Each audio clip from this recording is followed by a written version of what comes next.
Are live. Sweet. Cool. What's up, friendly neighborhood nerds? This is your host, Judah Rad. Robo was unable to make it. He's got like homework or some silly thing like that. I don't know. And then Ree is unavailable. She's so it's just going to be me, but not just me. We also have a very special guest. Hi, Pearl. Thanks for joining us. Hello. Hey, so why don't you tell us a little bit about yourself? I don't know if the live is showing up right now, actually. Is it showing up, or is it delayed a little bit? It's delayed a little bit. Okay, yeah. Hi. Okay, well, hi, I'm Pearl. I'm basically like I like, how do I say this? I'm an art major hoping to get into the animation industry and majoring in art studios and animation right now. Hello. And I have like a passion for nerdy stuff, and I don't know how to describe it. I like Marvel, DC, cartoons in particular. I grew up with a lot of superheroes, and I do like X-Men, but I don't know how to feel about the movies. I probably want to invest more in the comics lately, but have to remember all of them, so yeah. Well, there will be new movies in the maybe not near future, but it's coming down the pipeline. So oh yeah. So hopefully they get that right. Yeah, I hope. I mean, like the last set was like. Just gotta be right back a second. Okay. Let's see. Okay, cool. I was about to go into like entertain people for a moment mode, but yeah, it's okay. I had to close the door real quick, so it's fine. Yeah. Understandable. Cool. So what? So what have you been like? Are you on lockdown right now, or have you been having to go to your day job? Or definitely lockdown. Oh, nice. My school's closed, so like we're still doing lockdown stuff for like until next year. Okay, nice. Mm-hmm. So what are you doing to kill the time? Working on webcomics, actually. Decide. Oh, did you freeze? No. Oh no.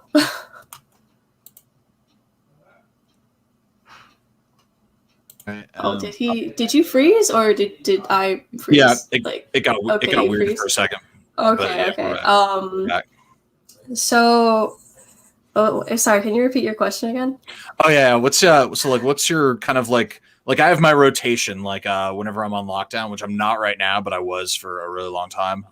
Where it's like read some comics, binge watch a show, play a video game, and then just kind of like that cycle. So like, what's your cycle of nerdiness looking like these days?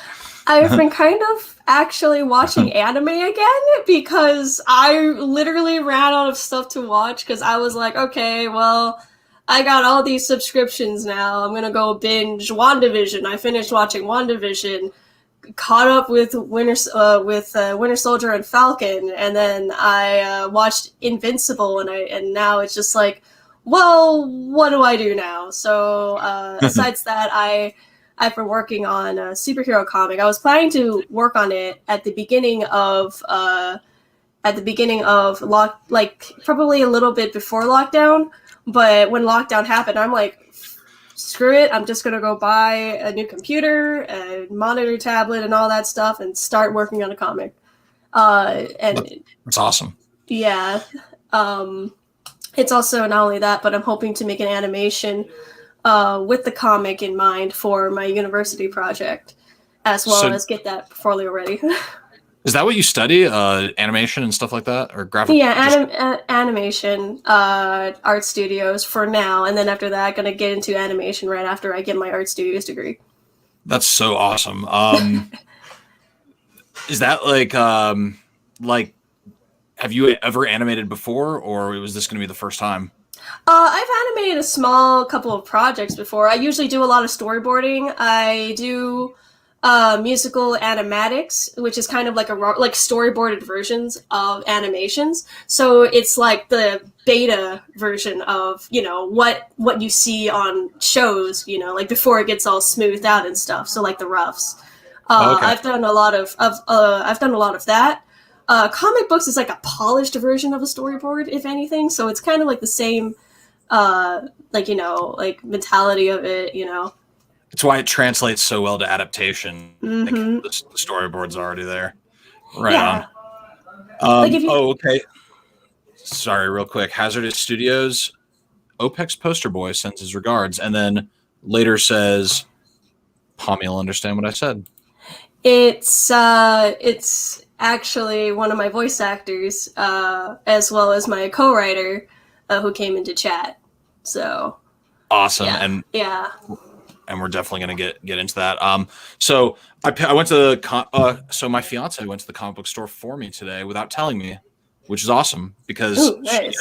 she brought home my pulls. So when I got home from work, she already had the so I was super excited to get that. I'll probably read it as soon as we're done with the stream. But besides that, so get this, they announced the Legendary Edition of Mass Effect, and it's coming out next month. Did? Oh Yeah. shit! Really? Yeah, it's coming out. Oh, I gotta get it. Yeah, it's so like I wanted to wait for the Legendary Edition, but I got that itch in my brain to play it, so I've been playing through the. Are you into do you love Mass Effect? I haven't had the time to. I'm so sad because the first time I got into Mass Effect, I couldn't sleep, so I'm one of those people that basically go, oh, I have to play this game hardcore for like 24 hours minimum, right? Yeah. And that's what happened with Mass Effect. And I played the first game. Unfortunately, since the computer basically reset itself, I have to start over from the bottom, just like I do with Dragon Age. And I got so upset that I stopped, and I'm probably going to play it again because there was I met Garrus, and I was like, oh my god, my husband, I love him. And I learned, oh, you get to know these characters, and then I liked it because I'm a big fan of sci-fi. More so than like when I was a Dragon Age. Like I like Dragon Age, but sci-fi was, you know, sci-fi action. That was Mass Effect, and I love the story for it in general. I'm not even a huge gamer, but I just love Mass Effect. I just love that story, those characters, that universe, and like when I've played through it like a handful of times. Like whenever I find that I have the time or I get the itch, I just play all the way through it. But whenever I'm in the middle of it, every night I'm just in bed. Like when I'm done, I'm like trying to get to sleep, and I'm just thinking about the Reapers, the Collectors. Oh yeah, yeah. Like just gets in my head. I love the story. I loved everything about it. I am bad with names. Good guy or bad guy? That's the hard part. I actually leaned to like neutral, but I was like, oh, I gotta be good, just like I was in Dragon Age, and I was too good in Dragon Age, and I was like, I don't want to be the good guy anymore. I'm bored. I can't do a bad guy run through of anything. Like it's hard. It just eats at me. Like I know people who like to do that. They're like, oh, I'm gonna fucking be the bad guy this whole game, and I'm like, how? How do you do that? But teach their own. It is. It is hard. Yeah, for sure.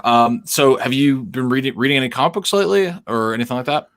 It's okay. It's okay to say no, by the way. I've read like online comics, but for comic books in general, I actually got my Kickstarter for one of the comic books I got from a webcomic called Ava's Demon, and it's like a nice sci-fi. Yeah, it's a beautiful comic. I just got it. The thing is hardcover. It's got gold pages and stuff. Is it within reach? Yeah, it is. I'll go get it. Okay. I'm going to enlarge your screen so we can take a look at this beautiful, beautiful comic book that you That is what the comic book looks like. It's got gold edges. It is entirely about like 300 pages of content at least. And I'm excited to read it. And each and every like comic book panel is painted out. That is gorgeous. It's gorgeous, and I don't know anything about it yet. I mean, you're about to tell me a little, but I don't know anything about it yet.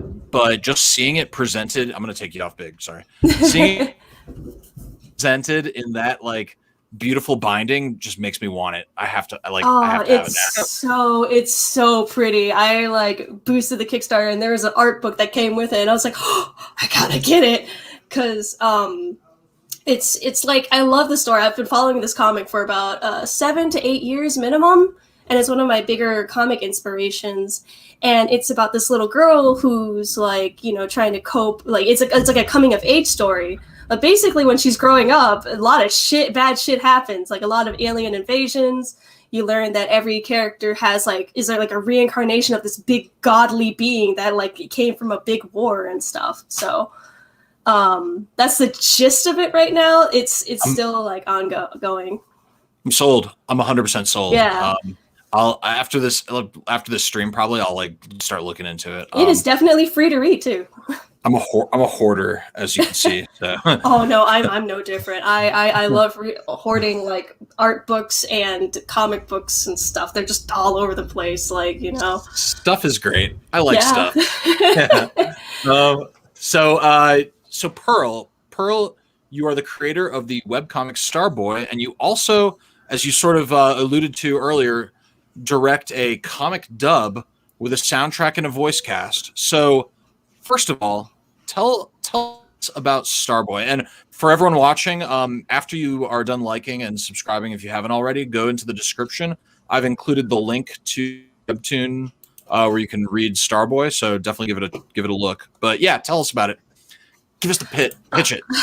All right, so usually my co-writer would be able to do it for me in a blink of an eye, but Starboy is a coming-of-age story about this young man named Mickey Diamond. He was born in a lab, and he was basically an artificial, human being, grown to be like a weapon, and it's been hinted throughout the story that he has to figure out who he is as a person, instead of trying to figure out who he is meant to be. Right now, his goal is, I want to be a hero, I want to be this good guy, but their perception of good and evil, it comes kind of weirdly blurred as you go through the comic, where he does very morally ambiguous things, but thinking that he's doing the right thing.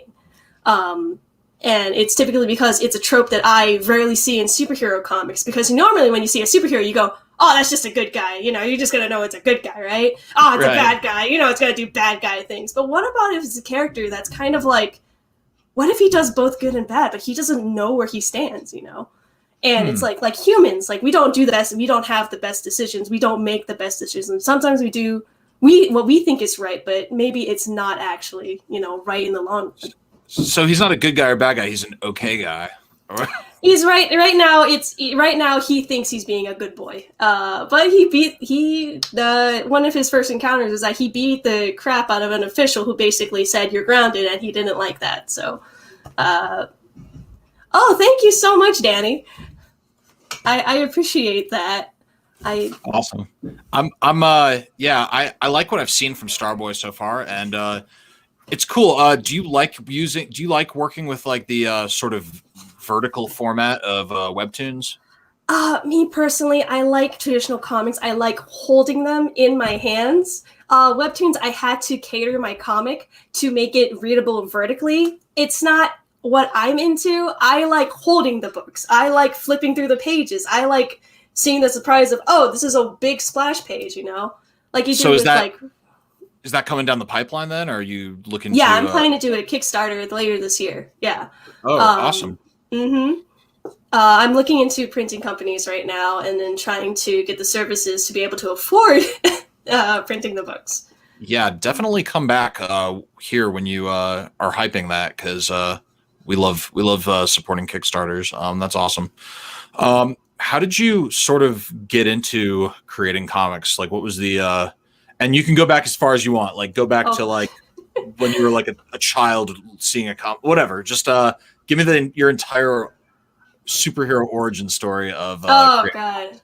All right. So when I was probably, I'd say, honestly, I'd say as far as when I was like 10 or 11 years old, and I thought about looking at a comic book character, and I saw X-Men on TV, and I saw Static Shock.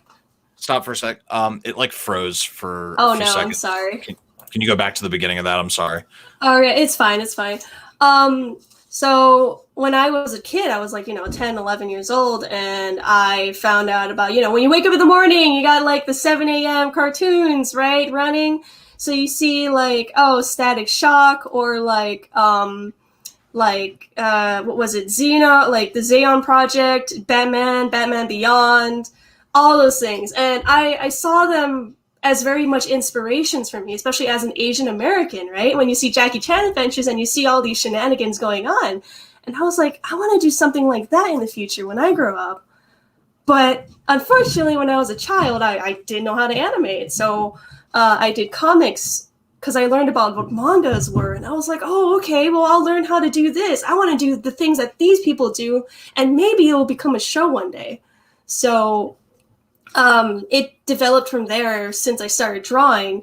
And I decided that I was like, I really like doing this. I'm going to keep doing this. So I would make multiple stories. All of them usually failed. Like Starboy is my 7th story that I worked on. And currently it's the most successful, surprisingly. So, yeah, that is roughly my origin story. It is like the progression of me trying to make a character that's likable. And because I've seen so much media and consumed so much media of, oh, this character, I don't understand what the point of this character is. Oh, I want to make a character that's more interesting than that. That character concept is nice, but it could be better, kind of like a critical kind of view. Because being a visual person, I do read books, but not as often as I should. But with comics, it's easier for me to process because of how visual I am. And it's easier for me to see things as images as it is to words when I have to translate it, I'm the same way. Like, I love reading comics, and I'm always reading comics, but I'm a bad reader. Like, if I'm reading a non-picture grown-up book, like, I'll go through like 2 pages where I'm just like, what the hell did I even read? Like, I was just reading on autopilot. Yeah, exactly. That's what's the hard part for me. Which is why I feel like there's a lot of people like me. So I want people to be able to consume the story I like through media. And are you a Zennial? Zennial, was that? I don't know. I don't know the generations. Are you a millennial or the one after that? I'm definitely a millennial, yeah. Okay. So again, I grew up with 90s cartoons. So I grew up with the campy, badass character. One of my favorite characters was actually Static Shock, which he had like the big attitude, like the big blow up attitude. But then after that, you realize that, oh, there's actual deeper things in the cartoon, like racism, how ghettos were, like how people were treated to having powers and stuff. And also just like X-Men 2, which I really liked as the cartoon series, I also love those things. I'm still kind of a fan of like Batman the Animated Series. It's so good. It's so good. And they animated on like a black background instead of a white background, which gives like everything such a gloomy, like dark look. I just really, really dug that. We had one of the directors of the of that series on our show like a few months ago, and it was really cool. The dude actually helped work on The Mask of the Phantasm, which is like the spin-off movie from Batman the Animated Series. So it's pretty cool. Wow, I still need to binge it. I want to get the DC Network so bad, but I'm trying to make do with HBO Max. So right now I'm re-binging the entirety of the Batman animated series right now, as well as Batman Beyond, which is another big favorite of mine. But again, it's been so long since I've binged those. Do you remember that X-Men theme song? The yeah. It gets me pumped. It makes me sad because my favorite characters have not gotten a movie yet, which is Gambit and Jubilee. And I'm man. I want a Gambit movie so bad. You have no idea. They a Gambit in one. So I completely lost patience with the Fox X-Men. Like it's a lot. It just didn't do it for me. Yeah. I've watched practically everyone. Yeah. Did you watch the newest one before they stopped making them? The New Mutants. Phoenix? Oh no, there's one after Phoenix, the New Mutants, and it's on HBO now. Oh, the horror one. I wasn't too sure how to feel about it actually. I didn't like the fact that it went through a horror route. In my opinion, I was Justice for Jubilee. Like Jubilee's my top favorite. Like. That I felt so insulted that they put Jubilee in one of the first class movies, and they put her in for like 15 minutes. And but she did look awesome. They did make her look awesome. Yeah. But they put her in for like 5 minutes tops, and then they just X'd her out. And yeah. I want to see her like fuck up an arcade machine at the mall, and then the Sentinels show up or something like that. Oh, I would love that so much, especially since her powers are so like literally explosive. I mean, they're fireworks for fuck's sake, right? And I was into. Oh no, you go. Sorry. No, I said I was into Gambit too because one, he's got a southern drawl. Two, he and Rogue were like my best, like basically a big ship for me. Everybody knows Gambit's the sexy mutant. Cool. So, I don't want this to get lost. Can you kind of, so you told me that you're directing the dub. Is it a dub of your comics? Is it a dub of Starboy? It's a dub of Starboy right now. We're almost done with the first episode. I actually just finished recording the second episode for the dub just about 2 weeks ago with the cast. Oh, did he freeze again? Well, I guess I'll just sit here and just wait.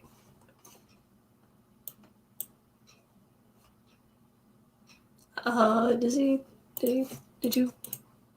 okay?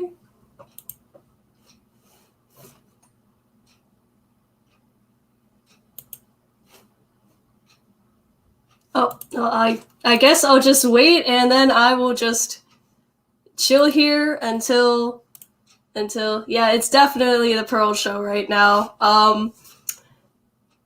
Yeah. He's coming back. So yeah, I'm trying to catch up with the rest of the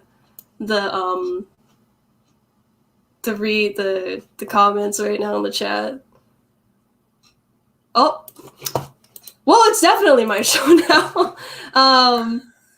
Sorry about that. No, okay. It's not my show anymore. I had my minute of fame for like 5 seconds. Good job. You know, you're the second person that's like.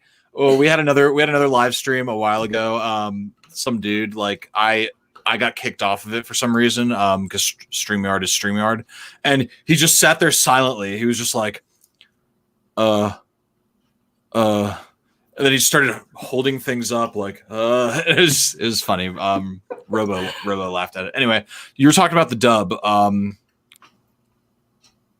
Sorry, I missed everything you said. Oh, okay. So, I just finished the dub for chapter 1, or like, the first tentacle episode of the dub is about to be out probably in about a week or two. We're doing some finishing touches and then getting everything cleared out. Second episode, we're actually just finished like recording 2 weeks ago and probably out next month. And then we're starting to script for chapter 3. So for people who are not into reading and want to listen to it with voices and such, we do have the dub, which doesn't have the speech bubbles, but it's basically like a pseudo storybook. My music artist basically pieced it out together. I've always wanted to do voice acting. I've never done it before, but I have like 5 or 6 voices that I do really well. You mind showing a sample? Okay. Joker from Batman the Animated Series, or the Which Emperor one? Or the Emperor from Star Wars. The Mark Hamill one, right? Yeah, Mark Hamill one. All right, I got someone who's pretty decent as Mark. Well, does an okay job as Mark Hamill, but we'll see how good your Mark Hamill is. Okay. I feel like a boy who just found his Christmas presents. That's actually pretty good. I probably think that's one of them. Yeah, it's a pretty decent Mark Hamill. He needs to be more hissy, if anything. I don't know. Always starts high and goes low to the. Yeah, he gets a little bit raspy and stuff. Yeah, I have one of my voice actors who plays as Starboy in my comic. Actually, does a really amazing Shaggy and SpongeBob voice. No shit. Mm-hmm. I went between that kind of like vocalization. But yeah, no, I tend to like kind of keep a lookout for dubbers who want to join in the dub, because I do have a couple characters. I don't know right now, but it'll come eventually because I have another comic series that's a little bit on the opposite end. My people will talk to your people, and we'll. I mean, my co-writer's in here. She'll be like, Awesome. So, you said, okay, real quick. Do you have the link to the dub, or is any of it available yet? It will probably be available. I will post it on my Twitter and my Discord, and probably showcase it. Actually, I could showcase some of it right now, but like, Ooh, that'd be cool. I don't know if I could screen share it right now, but I got like some snippets. I've seen it like 1,000 times already, because I had to constantly check it. I will see if I could find it somewhere. Yeah, that'd be cool. I think it's one of the roughs, so I could show it as a premiere, but like I'll show like about like a couple minutes of it, if anything. 100%, yeah. Yeah, I don't know if the sound will work on this thing, which is the big issue. It is up on my Patreon though, for sure. And people can find that. So we just tweeted at you before we started this stream. So if anyone goes to our Twitter, they can easily find your Twitter by just looking at like the last thing that we tweeted. Awesome. And then, so if anyone wants to check that out, definitely do that. Go there. Are you about to play it? You gonna play it for us? I don't know if it actually works on here, because last time I tried it on StreamYard, it borked. It was silent. Like, it was silent. I was like, oh, I feel so bad. So the only way I could tell people is to try to access my Patreon. It's $5 subscription on there, so do it. It'll be up. Yeah, like do it. Cool. I'm always updating it like to the proper format of it, which is the traditional comic page. I don't particularly care for the vertical comic. I like holding my comics, so I'm one of those people. One of those people. I'm also one of those. Cool. So, do you watch? You said you watched Falcon and Winter Soldier. What do you think so far? Man, that was messed up. Yeah, that was a messed up shit right there. I was so insulted, and I was like, "What you talking about?" I mean, we're outside the spoiler realm. Like, this aired on Friday, and it's Wednesday, so we can talk about it. You're talking about the fucking shield bash part? Oh, that was so. It was not only that, but also the victim for it just made me so uncomfortable, because it was it's how I notice in cinematic wise, right? So whenever something has no voice, no soundtrack or anything, you know it's a serious moment, right? So when the guys, and it was like a character from the second episode who was like, hey, you know, being the level-headed one.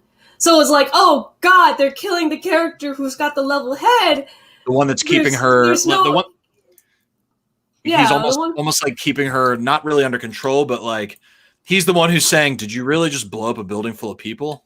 And that's the one that he was the voice of reason, and then they killed off the voice of reason, and not only that, but they killed off two characters that were the voice of reason, which was, I didn't expect it to happen so soon. So that was hard for me to watch. Also, the fact that I already knew this was going to happen. But that face on that expression off Bucky's face with his arm just like he like starts to fight the I forgot the Wakandans. Yeah, the Wakandans, right? So like the Wakandan just was like, you know what, screw you, boop boop boop, break your snap your arm off, and he's just like they built it, so of course they had to dismantle it. Yeah, I just like the fact that they're just like, well, you did this to us, so like what did you expect? And he's like it's like you know the meme, the surprise Pikachu face? That was literally him with his arm. I love him, by the way. He's so good. I was really happy that there was a series dedicated to those two, because I wanted content for Bucky in particular, because I feel like in the movies he got shafted too hard, he got villainized too hard, and Falcon had so much lost potential as a character. Like WandaVision was good when I watched it, but I wasn't too happy with like the later part of it when it got more Marvel-esque, and I was like, oh, can we go back to this?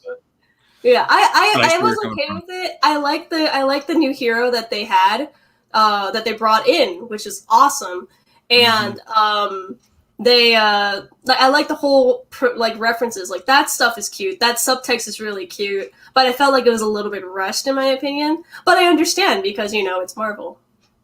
Yeah, for WandaVision is pretty good. I forgot what episode 4 was for WandaVision. You gotta give me specifics. Oh no, he's talking about Falcon and Winter Soldier. Oh, Falcon and Winter Soldier. That's the one we just saw, and I also agree. I thought for Falcon and Winter Soldier, like I love the first episode, and then I thought 2 and 3 were I don't want to say boring, but my interest started to wane. It was a lot of dialogue.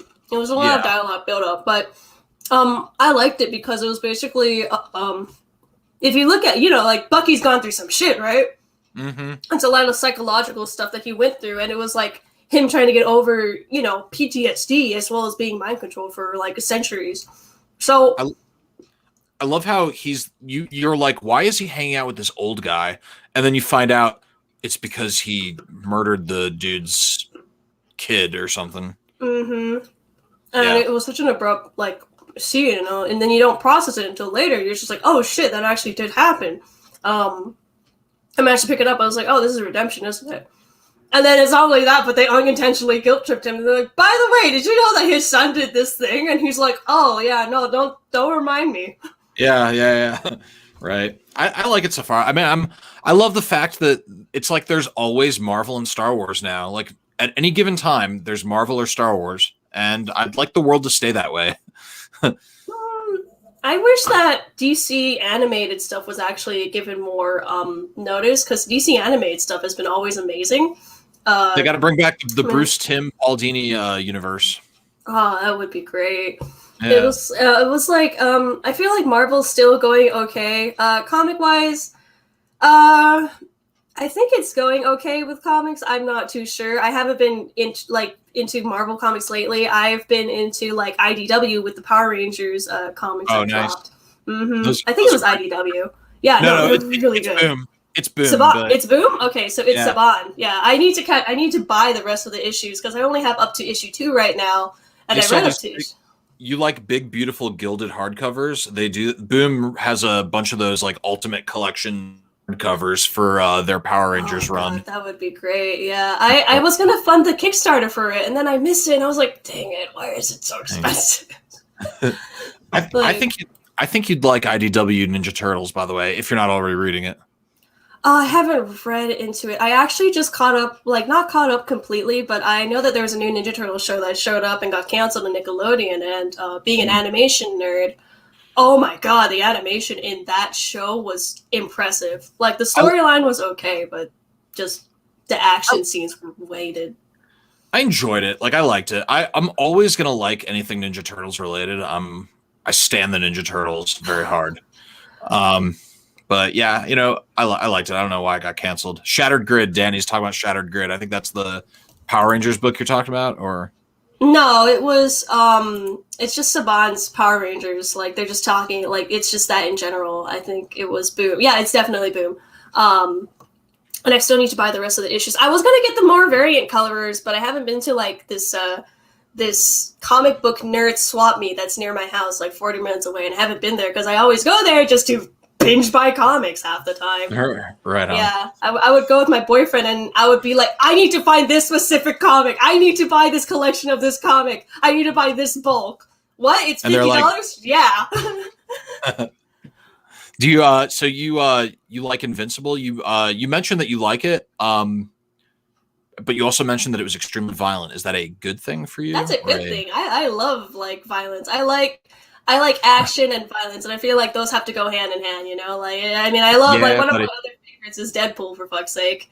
Yeah. And it's like, he's a wacky character, and he's for sure wacky, but I want to find the older issues where it's like a more serious turn onto it, But I haven't found him lately, so I have to figure out how online. I also was into Invincible. When I watched it, I watched the first episode, and I was like, oh, this is going to be a campy, okay, I thought it was like a mimic of my comic, and I was like, oh, damn. But then... yeah, but then it's just like, oh, okay. Yeah, I was like sitting on my couch, and like my fiance was there, and she doesn't really, tolerates a lot of the stuff that I like, but she was like sitting there, and she was like, this is like a kid's show. Why are you watching this? It's like a kid's show. I was like, because... I don't know, just give it a chance, And then that part happened, and she was like, this is a cartoon? I was like, yes.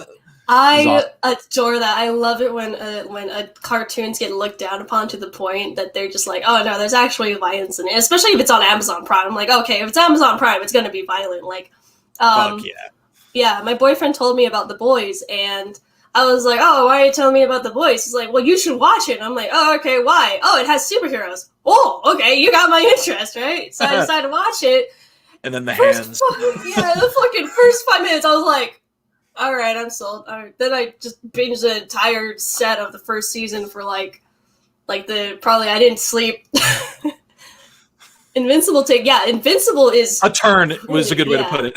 Yeah. It's really good. There was a lot of oh yeah, no, definitely. I would say it's Saturday morning cartoons for adults. They also kind of they did do the high school trope stuff, which I kind of expected, but I'm actually happy that the love interest, I feel like they're gonna break up pretty soon, but I feel like the love interest, at least she's she's just a normal human being, but I hate the fact that there's doing the whole I gotta hide my tier identity, and I'm just like, bro, she already knows.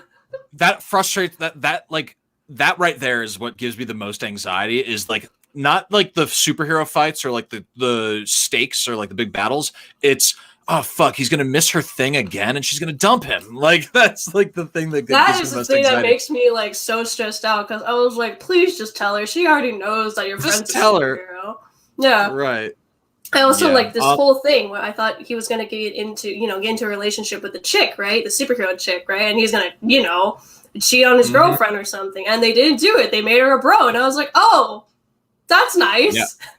I like that too. Yeah. And then her Rexplode is the name of the character, and I can't remember the actor that plays him, but he's a great voice actor, and he's awesome. He plays Steelbeak in the DuckTales cartoon, yes, as well as the pervert magician dude in Big Mouth. That's right. That's him. Mm-hmm. Yeah. He's so funny as Rexplode. Cracks me up. It is exactly up his alley. He's into that smart ass, douchebag kind of. Mm-hmm. Yeah. When I saw it, I was like, oh my god, it's that voice actor. So I couldn't get him out of my mind when I was watching. I was like, oh, look, boyfriend, look at the voice actor. I can always depend on the chat to tell me stuff. Jansen went to his Rexplode. Is yeah. Thank you, it is Gambit. It's very Gambit, yeah. It's Gambit, but he basically can pick whatever he wants. But that's not how I want Gambit to be in a movie. Just to make it clear, I want to be smooth. He has to be a smooth belle. He has to have the smooth Southern accent. It has to happen. He has to be the ladies' man. He has always been known as the ladies' man. I also, did you see the final fight? In the most recent episode, I think it was last week, last Thursday. Oh my god. That thing, I was like, okay, well, this is going to go a good route, right? No, it was upsetting. Yeah. They love the head smash. They're all about the head smash on that show. I love that character they introduced, by the way. You thought he was just you thought he was like Luke Cage, kind of street level strong guy. And he's actually more like the Kingpin, so I thought that was super interesting. That actually threw me off, but I understand where that character came from, because it was a real relatability with the character, which I really like in characters when you see in media, where he's okay, he's the lower person, but he did manipulate Mark, which actually just was oh, you just manipulated a child. And Omni-Man was right. We don't want Omni-Man to be right, because we know he's a piece of shit, but he was right. You can't you're a world defender. You can't just be trusting everyone that needs you for something, That's the sad reality of it. It's also they got another voice actor that was, I forgot what his name was, the one with the robot head. I know his voice actor.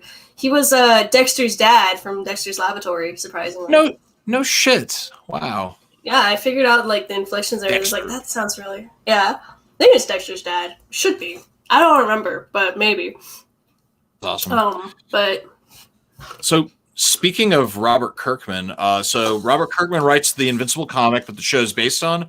We're by the way, whenever I do a transition that's speaking of, it means that I'm going to a news item. I think everybody knows that about me by now. But anyway, I do terrible transitions. This is the worst transition I've ever done. Anyway, so Skybound X. So Skybound is Robert Kirkman's imprint within Image Comics, and that's where he produces Invincible. Well, there's a new weekly series, which, holy shit, called Skybound X. Image Comics and Skybound Entertainment's new weekly series. It'll be featuring stories from creators such as Robert Kirkman, Ryan Otley, Tilly Walden, Donny Cates, who I'm a big fan of. Joshua Williamson, Chip Zdarsky, James Herron, and Daniel Warren Johnson. So a lot of creators. I'm thinking this is like an anthology series. But anyway, so funny story. Clementine, one of the main protagonists, the Telltale Games Walking Dead, is making her comic book debut. And each issue of this oversized weekly series will kick off with a new chapter of a serialized The Walking Dead story. So The Walking Dead continues, and the story arc is called Rick Grimes 2000. It's going to be by Robert Kirkman and Ryan Ottley.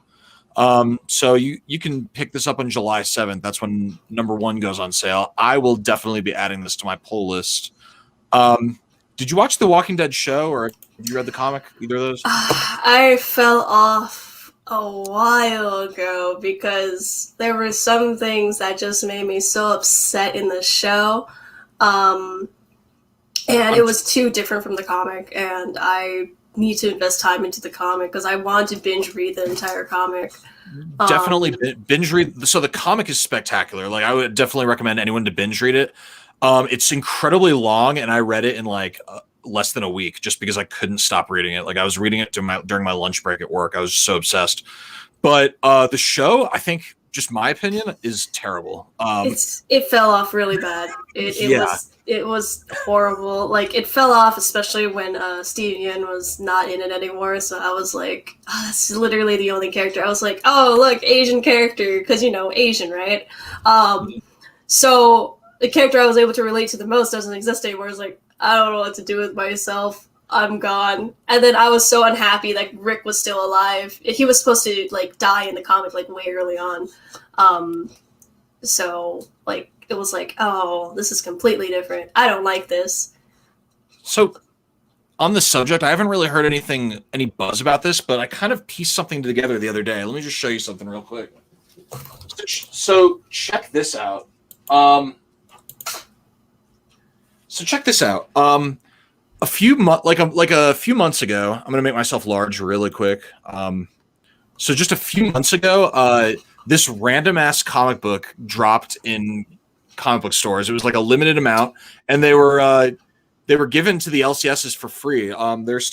They still sold them, obviously, but this Solid Blood, just randomly Solid Blood #17 dropped into comic book stores, and it was by Robert Kirkman and Ryan Ottley. And here's the weird thing about it is there was no Solid Blood 1 through 16. They just randomly dropped a book called Let me get rid of the glare. Solid Blood 17. So I was like, I had to have it. But anyway, I was like, what is this? Like, why are they just dropping a random number 17 of a story with no hype and like no explanation? So it kind of sat on my shelf for a while just because I was like, there was other stuff that I was more interested in reading, and I wanted it, but I never like got around to it.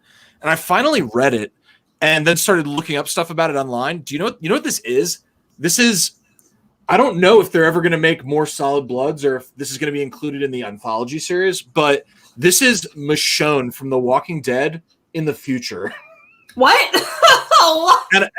And I'm not saying that like, you know how people are like, this is that, but it's not really that. They're just making an analogy. It's literally Michonne in the future on this random Solid Blood #17 story. So isn't that crazy? Really weird. That is really, really awkward. I love weird. I love just random stuff like that. It's exciting. But yeah. Comic books will break your heart.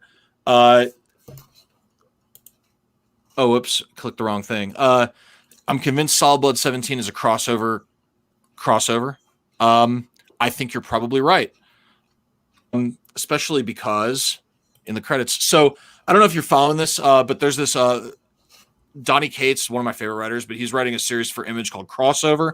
And so far it's interesting. I would say some parts of it are really good, but it's basically like, it's like a meta critique of crossovers in general in superhero comicdom. So it's super meta, but it's like, yeah, he's like bringing it, like the premise is that what if there was this event where all the superheroes in comic books magically became real in our world, and like this thing happened and it was like catastrophic, but like the idea is that he's like literally making it a crossover. Like there's gonna be Spawn in there at some point, and it's been teased that like all these other superheroes that we know about are involved somehow. But yeah, it's weird. I like it, but I'm still getting used to it. That's really weird to process, especially if it's like a commentary on crossovers. They're literally the only thing I think about when it comes to crossovers is everybody turns into a zombie, everybody turns into Venom, everybody turns into this thing. Right. Why do they turn into this thing? I don't know. They just turn into it. By the way, there's Power Rangers here. Yeah, it's the joy that people get. A lot of the time, they're just depending on the joy of being like, oh yeah, I know that guy. She's hitting it, like that's what the story is kind of basing itself on. But it does seem like a critique. It kind of makes me think of like Spider-Gwen or like Gwenpool or all that other stuff. Spider-Gwen was actually pretty good to read, but Gwenpool was kind of like we had the co-creator of Gwenpool on the show, by the way, a while ago. Heather Antos we did an interview with her a while ago. And we did another interview with her last week. Robo's still editing it, so we're going to drop that on this channel sometime soon. Mm-hmm. But yeah, I feel you on that. So I'm also Marvel just finished up King in Black.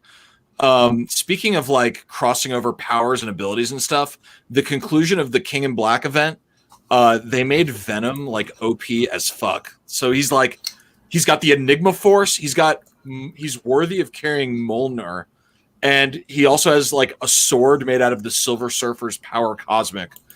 And he's the new King in Black now. So they basically took Venom and made him like this like god of the Marvel universe. It's kind of crazy. So basically, Venom turned into Vision, Vision, and on steroids. Yo, like where he is now, he could basically like chew Vision up and then spit him out into like a piece of paper. Yeah. Vibranium, I don't know her. If you get around to it, I highly recommend checking out Donny Cates' Venom. It's not a huge run. It's like I think it's 34 issue run plus 2 5-issue mini events. So it's like you could do it in a day. But I definitely recommend it. It's pretty dope. It's definitely like super dark and cool, and very moody. Like if you like those kinds of moody, brooding type comic books. I do. I just gotta get myself into the mood for them. I've been reading a lot of sad content lately. Yeah. Watching and reading a lot of very violent and sad content, which is not bad, but man, it takes a toll on you a little bit. Violence and sadness, it's like peanut butter and jelly. It just goes together really well. Yeah, exactly. Speaking of sadness, that's a good transition. Speaking of sadness, so Joy Hummel was the first woman to write Wonder Woman, and she tweak. So her when she was writing Wonder Woman, she was Joy Hummel, but her name when she passed, Joy Murchison Kelly, which is her married name. But she wrote Wonder Woman comics from 1944 to 1947. And get this, she was completely uncredited.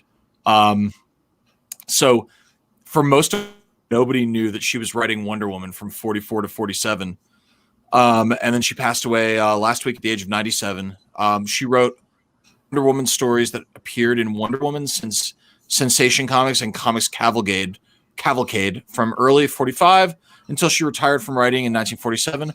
But all of the comics were credited to Charles Moulton. Surprise, surprise, it was a dude, which was the pen name for William Moulton Marston, based on his name, and Charles Max Gaines, the co-owner of All American Comics, the subsidiary of blah, blah, blah, blah, blah, blah, blah. He was little known she was very little known over the decades before Jill Lepore spotlighted her in Lepore's 214 book, The Secret History of Wonder Woman. So isn't that crazy that you can have such an incredible impact on history and nobody knows who you are? That could be said for a lot. Yeah, but especially in the world of comic books. You know what I mean? Especially as a woman. Yeah, no. That's definitely. why I hope to make. Yeah. That's why I hope to make that into a change one day when I get somewhere publicizing shit. 100%. That's like, it's really a crime that she was. The first woman to write Wonder Woman, and we needed like a 2014 book for most people to realize that. So she will be missed. Yeah, it's I mean, it's sad that she passed away. 97 is still pretty good. Like that's a nice long ass life, but that's pretty long. I mean, at least she's still accredited to a point, but it's kind of ironic that she didn't get credited on a comic that's literally about female empowerment. Right. The irony is pretty intense. Hopefully we don't see more. Hopefully we don't see much more of that in the future. Hopefully women who create comics get all the credit that they deserve.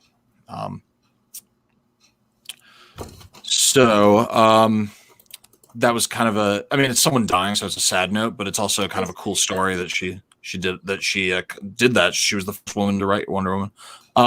Did you happen to see the trailer for Jupiter's Legacy or anything about that? No, I didn't even know it dropped, actually. Yeah. So I probably need to watch it. I still need to catch up on superhero movies, particularly DC ones. I'm just about watching Aquaman, for fuck's sake, after forever, and I'm gonna probably binge Wonder Woman. Actually, now that you think about it, you brought it up. So that Snyder cut, my ass fell asleep. Like, oh no, it's like so long. I'm not saying it's bad, but it's just so long. Like nothing can be good that's that long, no matter how good it is. You know? I don't know. Lord of the Rings begs to differ. Fair point. Wow. Yeah, that's a very good point. You know what? I quit this channel.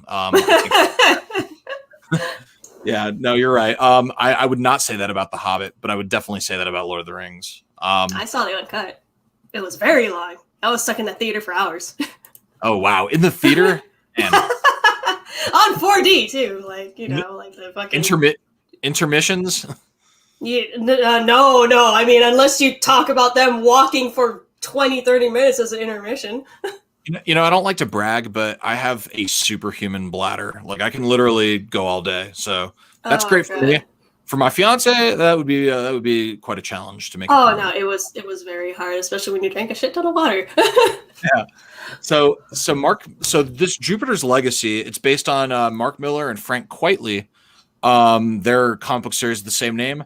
So the trailer dropped this weekend, and it's going to be kind of like a Watchmen, The Boys type thing, which kind of makes me excited because Stephen DeKnight, I don't know if the name probably doesn't ring a bell, but that's the guy who was the showrunner for Spartacus, which is one of my favorite shows. So I think it'll be cool. I'm looking forward to it. The trailer looks cool. If it's going to be like Watchmen and The Boys, I'm assuming everybody's going to be morally ambiguous. Yes, it's going to be the most morally ambiguous. It's going to be so morally ambiguous. Who do we cheer for? Neither of them are good. What do we do? Do you think there's too much of that? Like, do you think we've kind of like blown our load on the morally ambiguous and that it's time to like maybe not? I don't know. Have we reached the end on that? I don't think so. I still think we're just on that peak of morally ambiguity, and then we kind of are just kind of like getting to the phase of we're kind of bored of this thing, because we learn it's like we want to break formulas, especially with the younger generation that are getting into the industry, like millennials in particular, right? So like if you want to actually talk about like the new cartoons, like Indivisible, right? There's probably by the same people who are just like me, who are just like, I'm bored of seeing this stuff, so I want to go into different realms and talk about different things. So it could be a good and a bad thing. It could be like a bad thing where, it could have like the new Marvel kids, the one that's based off internet memes, or, the Snowflake and Safe Space, that stuff. That's when it gets too much. But, the new Warriors. Yeah. Yeah. I read an interesting article recently. I wasn't planning on talking about it, but kind of just thought of it. And it was about how irony is sort of like out. And sincerity is in, and a lot of these things that would have been right at home in like the 80s, the 90s, the early 2000s, that are very like lean very heavily on like irony, sarcasm, cynicism, like those types of attitudes that I think have defined American youth going back to like maybe the 50s. I feel like it's like that's antiquated now, and that we're kind of like pushing into another generation or another era of sincerity versus irony.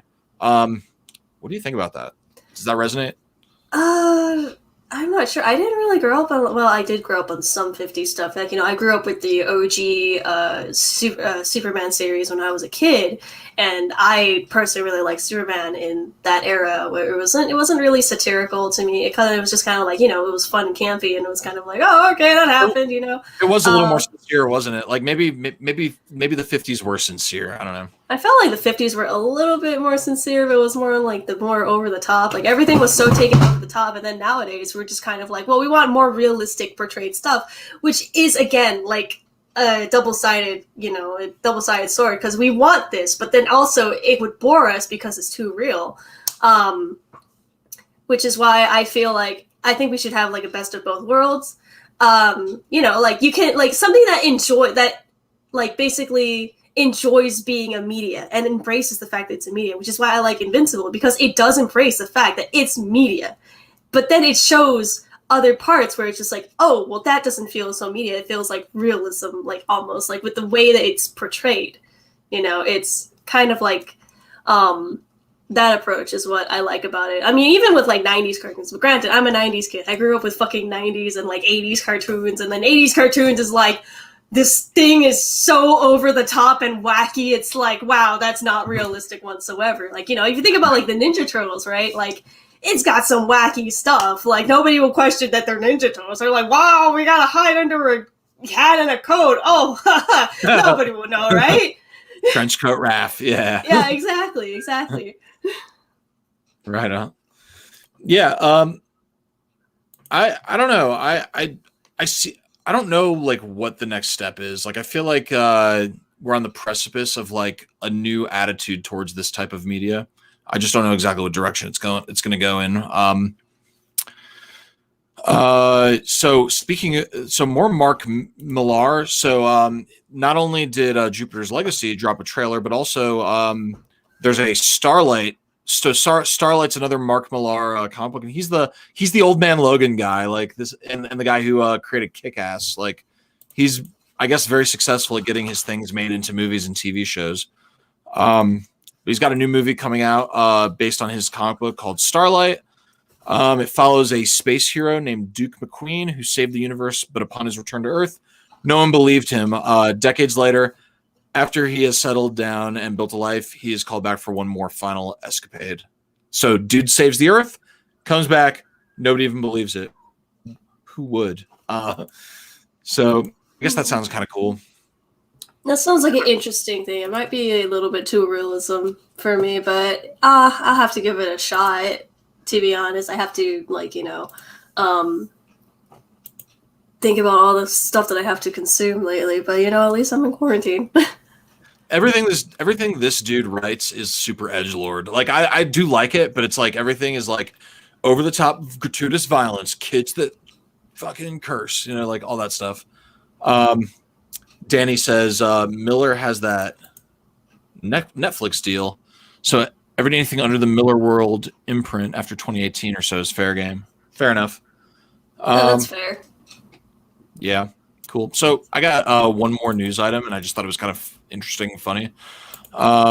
So there's a new graphic novel coming out about the Bidens. So on October 13th, the couple will receive a new perk, their own graphic novel titled First Family, The Bidens.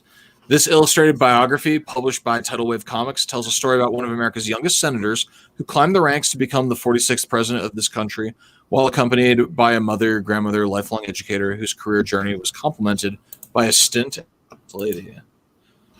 I like Joe Biden. I don't know if I really want to read an entire comic book about Joe Biden. I mean, he doesn't even need to really read or like write a comic. The comic is being ran out this year and last year with how COVID's been being.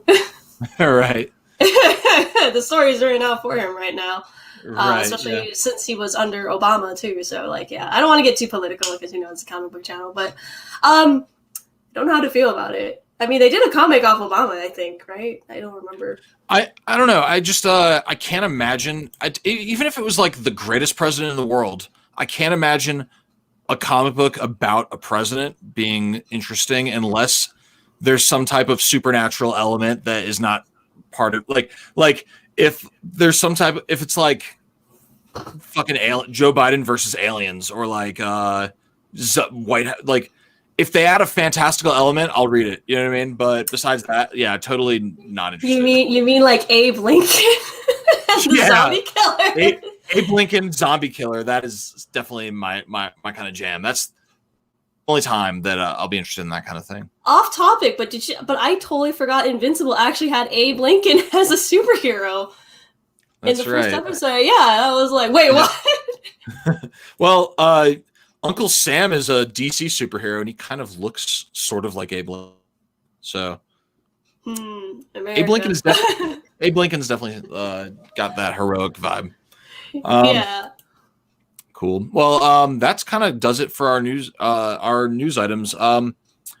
If you're watching, definitely hop into the description and check out Starboy on Webtoons, and also check out Pearl on Twitter. And take a look at check out her link tree and check out the dub for Starboy. I'm definitely going to check that out probably tonight because I'm super interested. It is a lot. Do you have anything else for us as far as like what you got going on in the future? And also, yes, everybody, don't forget to like the video, please. But do you want to leave us with any parting wisdom or anything like that about following your dreams? Following your dreams. Oh god, I've given the most generic advice like 15,000 times in a row. Basically, my whole thing is that I didn't expect to be in this position when I started. I basically had I'm very impulsive as a person. So when it's something that I want immediate like gratification, which involves me doing art, which means doing whatever the hell I want and not caring about what other people think. But then that's kind of ironic because I get this weird roller coaster of being like, I care, but I don't care, but I care, but I don't care, but I care, and I don't care. It's not all that hell.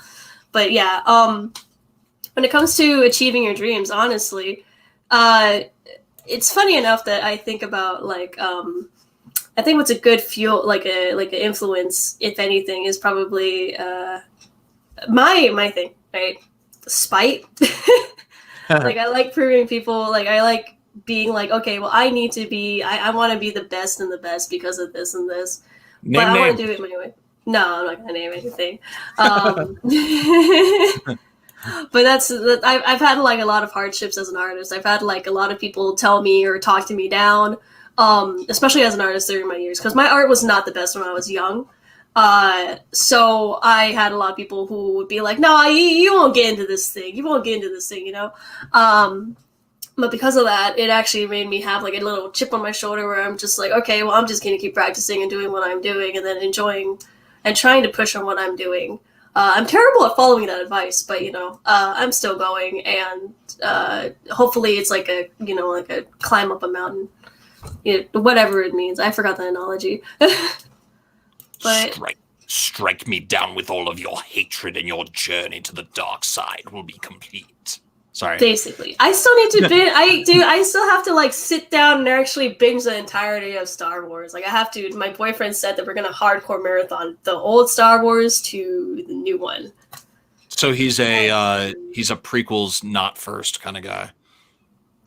I think he's prequel. Yeah, he's probably that kind of person. He basically, I promised him that I would watch the entire series, the new Star Wars series, like not new, but like they brought back the OG Star Wars series into like Disney Plus. So they brought in retro Star Wars, which is the one that's done by the guy who did Samurai Jack. And I remember that. No, they brought that back on Disney Plus, as well as the Ewoks and the Christmas specials in like Star Wars. So not canon anymore, but still cool. No, it's not canon, but I have to watch all of it, so I'm preparing for that. Okay, well, best of luck. Hey, I just want to say thank you so much for joining us. This was fun. Yeah, I'm glad. I hope I was entertaining enough. I just like I hope I didn't come off too nerdy, like with the Oh, super yeah. Yeah. You don't want to come off. You don't want to come off too nerdy on this show. No, obviously no. I don't. Nerds are overrated. God, they're so mainstream. Right. It's all about being a hipster now. Is it? I feel like that's also gone. I feel like that's out too. I don't know. I'm in California. Oh, okay. Cool. It's hipster central here. Right on. Well, thank you so much, Glynis. What did Glynis say? You came off adorable. Yes. We're happy to have you, and let us know when you're doing your Kickstarter, because we'd love to have you back to promote that. Oh, of course, yeah, man. I'll hopefully be back in about like a couple months to get that sorted out. So yeah. Awesome. I'll be seeing. Do we go? Do I go? Oh no! I do my. I'll tell you what to do. Just okay. Chill. Okay. Wash your hands. Wear your mask. Try to avoid going to public places. Try to get a vaccine if you can, and just like pet your dog and do all that other stuff. Peace out. And then I'm gonna hit